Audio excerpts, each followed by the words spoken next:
Thanks for joining us. I'm Megan Saucer, the Idaho Transportation Department Public Information Officer for the Coeur d'Alene area. I'd like to talk to you about the department's plans to replace and upgrade the interchange at I-90 and Highway 41 in Post Falls. These plans are designed to improve your safety and your mobility. Upgrades include replacing bridges, realigning on and off ramps, maintaining access for those who walk or bike, and constructing capacity for future expansion of the highway and the interstate. Last year, ITD also added already planned improvements to the Highway 41 and Mullen Avenue intersection to this larger project. Let's talk a little about the history and existing conditions of this interchange. The interchange design you see now was built in the early 1970s, and the eastbound off-ramp was modified in the early 1990s. In recent years, congestion has contributed to multiple severe and fatal crashes in this area, especially at the westbound off-ramp. So far, ITD has sought community input at an open house in November 2018 on the range of improvements that are possible, and a later open house on the preferred design in November 2019. Outside of those open houses, ITD has also worked with the City of Post Falls, the Post Falls Highway District, Cooney County, and other jurisdictions to develop these plans for the interchange and nearby local roads. The purpose of this project is to improve driver safety and mobility, and looking at the crash data, you can see why. Between 2012 and 2017, there were 297 crashes.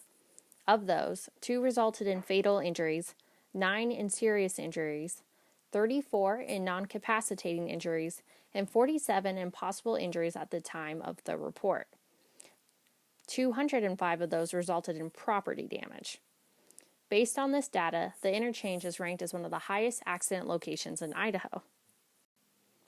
Traffic is projected to increase on all parts of this interchange and nearby roads, and in some cases is projected to nearly double by 2045. For example, vehicles on I-90 are currently measured at 58,000 per day and are expected to increase to 111,500. Highway 41 will go from carrying 24,500 vehicles to 50,000 vehicles a day. Mullen Avenue is projected to see an increase from 13,000 vehicles per day to 25,000 vehicles per day. Depending on the ramp, volumes are expected to rise from 7,500 vehicles per day to 10 or 18,000 vehicles per day.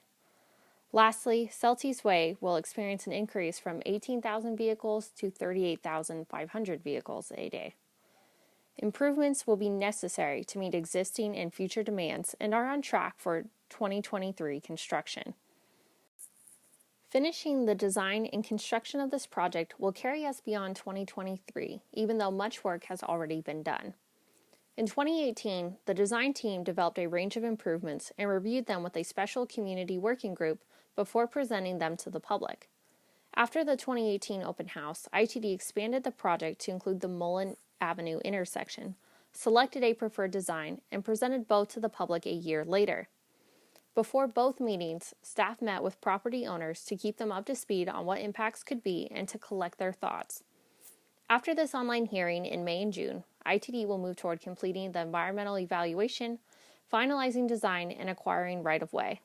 As we approach 2023, ITD will reach out again to the public to communicate impacts during construction, which is anticipated to take at least 2 years to complete. Let's recap what we've heard so far from people like you that influenced the design of this project.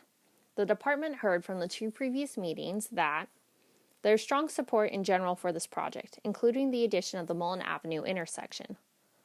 That the offset spooey design, which we will discuss in further detail, was favored due to its elimination of the loop ramp, its compatibility with future expansion, and its cost. We also heard a lot of concerns about construction, including that safety needs to be a priority in planning, and that advance warning for detours or closures is desired. Of course, that wasn't all the comments we received, so after you finish visiting all the stations, make sure to check out the FAQ portion on the website before you submit your comment.